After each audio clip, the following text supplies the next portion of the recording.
What is up YouTube, and welcome back to the RiftGuides WildRift video. We have a new build, an absolute abomination of a constellation from the Chinese server, the full tank Ekko top. It's something that you probably haven't seen before, but it's apparently absolutely insane. He's showcasing a 72% win rate. How does it work? How does it function? We will find out in this video, so stay tuned and let's break it down for you. Level 1, we see an interesting start with the first ability, just fully shoving the wave, trying to go for an accelerated level 2. Meanwhile, the Jax is trying to hunt this Ekko down. The bonus movement speed from the fleet allowed him to actually avoid the counter-strike of Jax, which is quite neat. And we get an accelerated level 2, just 2 time winders to get this level 2, and now he probably will continuously push into the Jax. As we've seen, it took 2 time winders to kill the backline of the minions, and for the melee minions we need 1 extra auto attack. Gets jumped on by the Jax, turns around, doesn't go for the last auto attack to trigger the passive. Thought that this would definitely be the play. Relatively slow response-wise, could be me by the way, who knows. Jax popping Counter-Strike, jumps onto him. Ekko jumps back onto him, gets a decent chunk back, goes for level 3 now, has now the bonus execute damage and the AoE stun, so Jax should be a little bit careful. We also get the Soraka healing, and we have a lot of big damage. We have Ignite as well. Now Jax is relatively low, and the bonus damage from our second ability would also apply, so we have to keep that in mind. But what's very interesting about this build in specific is it doesn't feature Heartsteel. So normally when you think about Tank Ekko, you think about Heartsteel, no? But this one doesn't really feature Heartsteel, it just features Psychic Projector as well as Spirit Visage. Or Visage, depending on where you're from, who knows. But yeah, the Spirit Visage is supposed to amplify the shielding from the second ability as well as the healing from the ultimate, as well as dealing with all the magic damage on the enemy team. We also see Mercury threats because the enemy team is heavy magic damage. Big trading going into the direction of the Jax. He has to be really careful. Jax early game definitely is not a champion that's very, very strong. And did he get it? I didn't see. Jax early game is probably not the, I would not say weakest, but definitely not the strongest suits of the champion.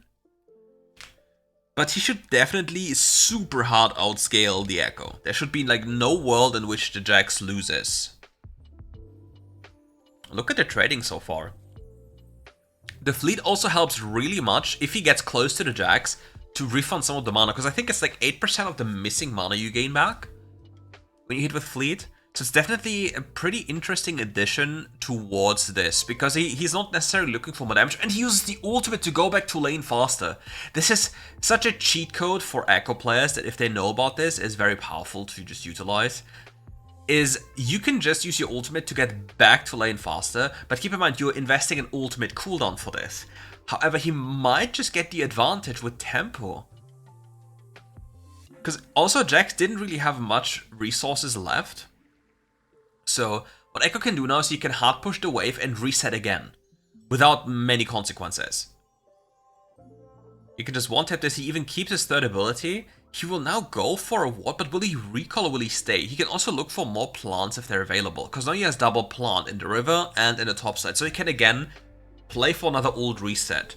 The issue is Jax got a full reset, so the Scorpion in 17 seconds might be not contestable unless he gets some good trades. Place a W onto himself to just mitigate some incoming damage. It's not a big shield yet because the AP scaling and the points invested are not really that high, but is the Jax going to be aware of the Scorpion is the question. Scorpion is spawned, 29 healing from fleet right now. Jax not going for the Scorpion so far, not trying to play the push game. Ekko trying to hit a few Qs here and there for some chip damage onto the Jax. Jax, however, now can establish his very toxic gameplay of utilizing the auto attack reset of W as well as the jump damage, and we have a slight problem right now. Ekko needs to look for another reset as well as ulting back to lane for another tempo advantage. He'll pick up an item, then ult back to lane. Again, this is the second time he does this. So this is how he is continuously cheating through the laning phase.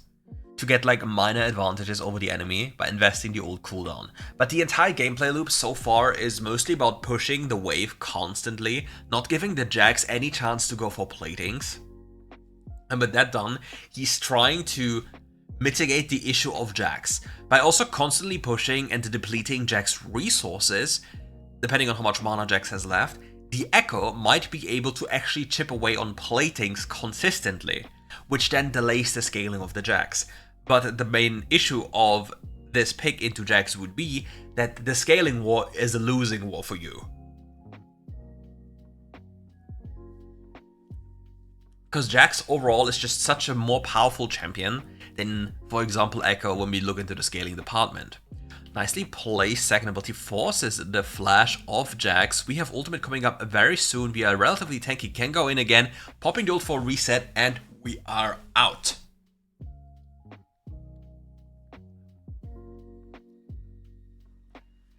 And again, defensive boots as well as second wind doing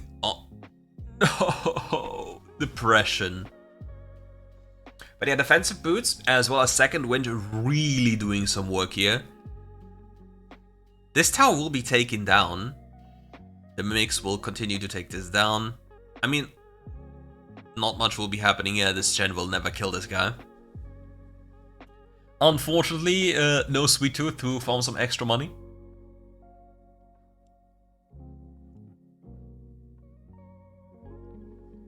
So we're getting closer, Jax picking up the Scorpion right now. We're getting closer to having Psychic Projector in our inventory.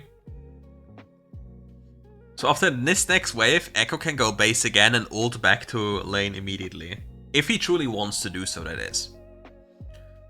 So my assumption, like, let's see if he continues with the same pattern once he has depleted his resources. Because he still has like 3.1k gold.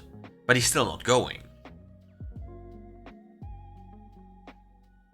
He probably wants to deplete his resources as much as possible before going, and then force the Jax, because the Jax then lost a lot of resources, to go back as well to get a minor advantage by ulting back to lane.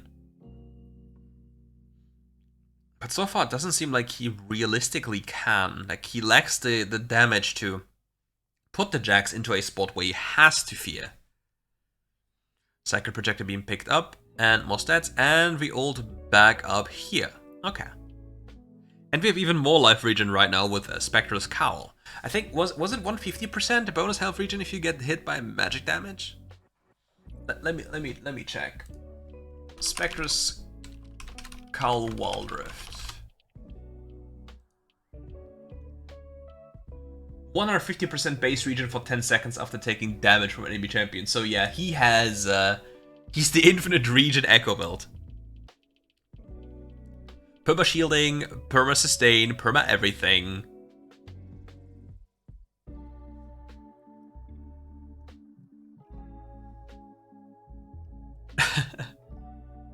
No way. Jax is pissed. He just he needs to be careful, Vladimir. Vladimir, he don't really have a lot of... Ooh, he missed that one. Vladimir doesn't know that the Ekko is a lot tankier than he appears to be, due to the items he has. He also has so much magic resist that it's so tough for him to just die. Because look, they are literally... Okay, this is a concept which I've explained so many times. People have experience bias. They have experienced something so many times that they believe, for example, they see an Ekko, that the Ekko is squishy. The Ekko is an AP damage dealer, like an AP assassin. However, the Ekko is bending game mechanics, or typically the understanding of the game, while technically turning himself into a tank. So people who believe that he is squishy will fall victim to this one quite easily, because they think he dies a lot faster than he truly does. With that being the case, they go for traits which are completely irresponsible and make no sense, because they would only make sense if they were facing a full damage Ekko. But in this instance, this doesn't really count.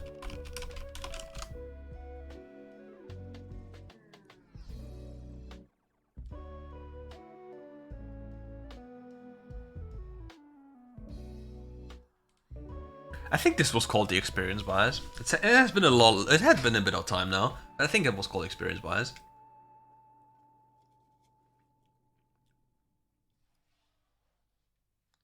At least I think so. If somebody knows better, let me know and help me out on that one.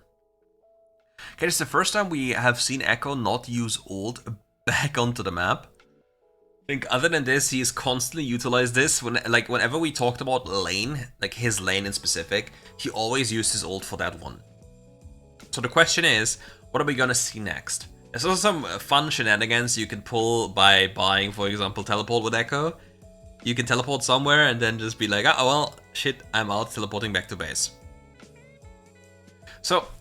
But so far, as you see, he doesn't really seem like he's doing a lot of damage. It's more about him being a pressure sponge, and the enemy team doesn't necessarily understand how to deal with him. It's like they're completely at a loss of what is happening. They don't understand.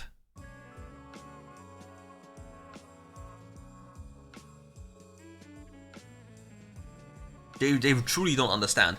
And the question is, without Hullbreaker being in the game, the Jax will never be able to push against the Ekko, because Ekko can always just throw his Time Winder into the direction of the Jax, into the wave as well, and then after 2 Time Winders the wave will be gone, and then how is Jax supposed to push?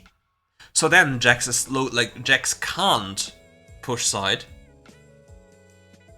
Because look, he just walks up, and when a 1, Jax can continue if he wanted to then fall victim to this gank of Nautilus. Many people would not understand the Nautilus hook onto the tower. It's like 50% cooldown reduction onto the hook itself. Oh, that's sad. But yeah, now there's no more damage available anymore, so Shen will simply just die. Nice Tristana damage, by the way. But the issue is this rotation cost them 2 towers, as it seems, right? They will lose tier mid and tier 1 top. So actually, it seems like they were on the losing end of this play. Even though they just got 2 kills. Because from a macro perspective, what did they gain? Ekko will not magically kill the Jax in side lane. Hopefully Tristana got the gold to then hopefully carry. But I think overall they lost gold. We found the Yordle, but we don't necessarily want the Yordle, we want the Vampire. Oh no, the Hemomancer, not the Vampire. Okay, Shenol coming in, Jaxi as well. Now we have a fully blown out team fight. What is happening? Looking for an angle to go into the backline, finding the Jax. We are still relatively tanky. Big gargoyle shield coming in. Tristana hugging the wall, jumping into her own demise. Ekko ult coming through, surviving this ordeal. And now, is he going to go base? Or is he going to try and deny? Or is he going to push mid? Because the option would be to push mid. Yep, here we are, pushing mid. Wait, is enemy not taking Nashor? Did they not have the resources to do so? They do. Okay, Vayne just recalled. Was Vayne dead? Ah, we found Eliaximus. Getting stunned. Proccing the passive, walking away. Vayne flashing on us. Bro's fuming. Why is this Lucian not dealing damage? Why is the Lucian not dealing damage? Is the Lucian 0-10 and is the Vayne like defensive boots full tank?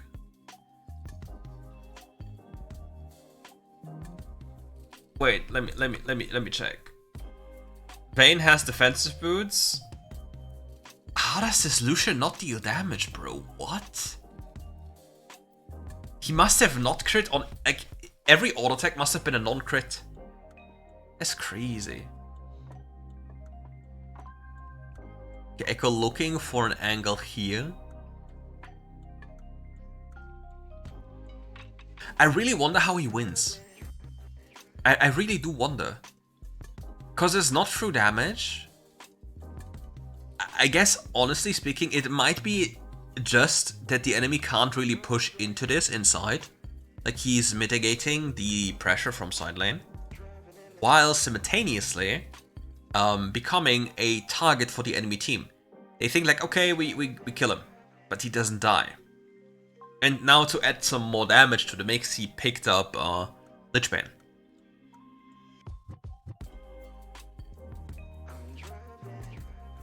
Hmm.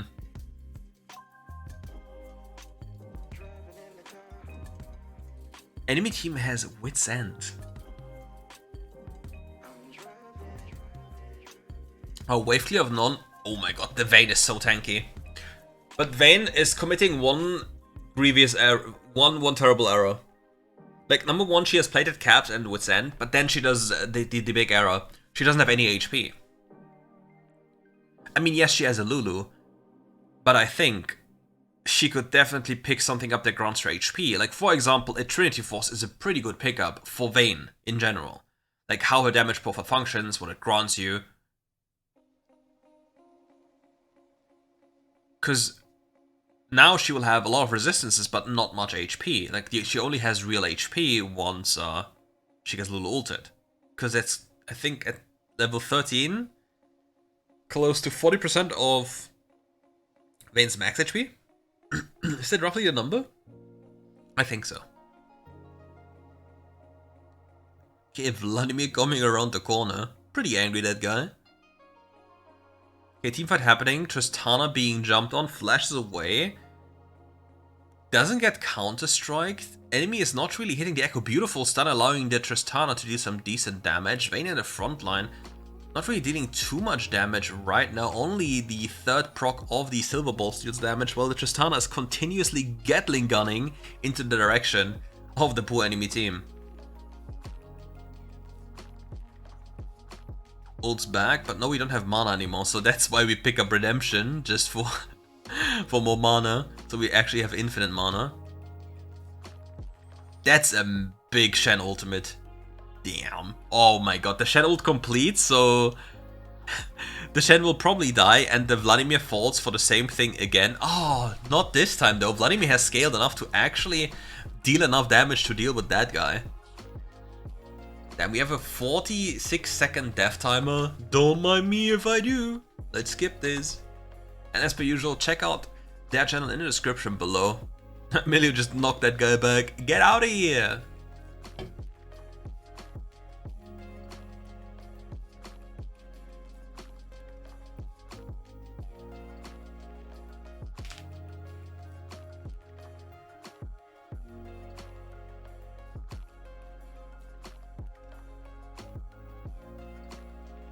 I think they know he's in here, considering the Jax just channeled Counter-Strike, no? He's waiting for an angle, he's looking to approach here. Elder getting dangerously low, close to 5k HP, no jungle available. Will they get this? What? Milio got the Elder. That's cap, bro. Ah, but we have to skip again and again and again because he died. But no way Milio got the Elder. There's just no way in this video game.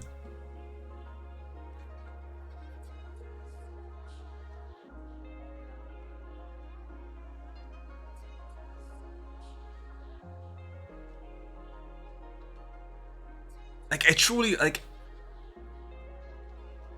what is the purpose of, like... The purpose of the build just seems to cause disarray, like stunning people with second ability, just being annoying in general. And did, by the way, see the Vladimir damage onto the Ekko? While the Ekko has Mercury Threats as well as Spirit Visage, or Visage. It's an insane amount of damage for the resistances the Ekko has.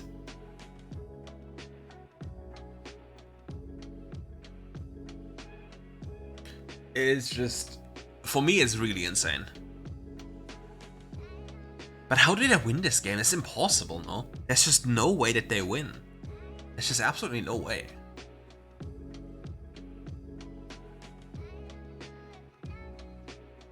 Lulu with the utility item pickups with Frozen Heart. I don't think you can win this, Ekko, can you? I really don't think you can do anything here, because you don't have the damage. The Vayne is simply too tanky. That was the most wasted flash ever by a Shen, and that could actually come back to haunt him. Okay, Nautilus. Bomba! Bro doesn't do damage. GG. Run, my little Anchorman! Uh-oh. Wait, how? No. I only see what happens on the minimap, okay? Vayne ults in, tumbles, and goes into the Tristana to just die. Now the Vladimir does the same, dies as well. Bro. You are joking. The enemy team just won the game. All they had to do was pick up the purple worm, push side waves, win the game. But no, ADHD, insane, must fight brain be like, me must go in, me kill, me win, and then they lose. Now, let's see, who's gonna steal the Nashor? Ladies and gentlemen, who is gonna get the Nashor? Are we winning it? Are we losing it? Are we not even doing it? Are we fighting? What is going to be the course of action here? Shen ulting. Will we get the stun? Didn't get the stun in time, too much time. But the Jax will probably... Yeah, the Jax does die.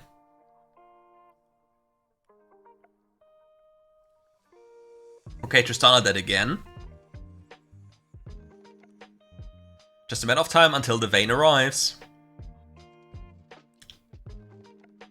Lulu got a little bit too close, maybe? Okay, Vayne is here. We don't really have the damage with the Ekko. And I have to... How?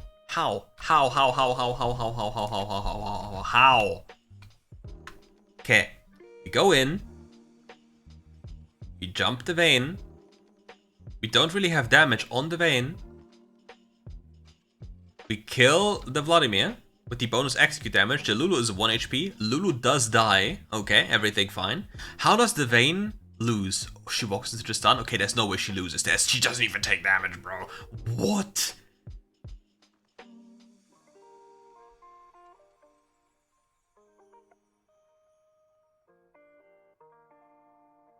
The redemption is coming in clutch, and she only loses because she got stunned twice.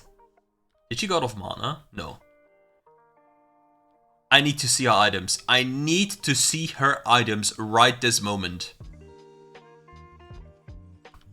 Okay, sorry. I skipped too much. I got a little bit heated. My bad.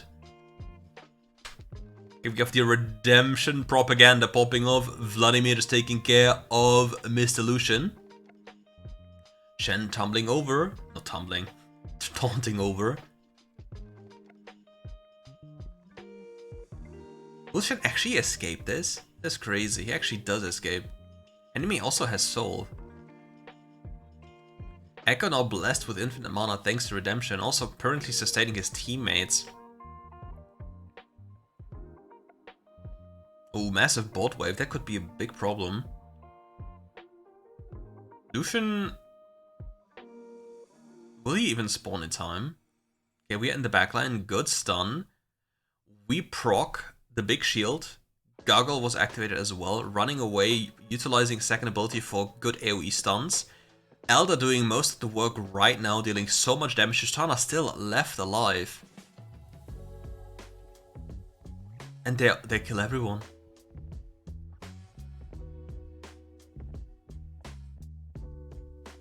Honestly speaking, I'll be fully honest, no cap, the enemy team chose to lose.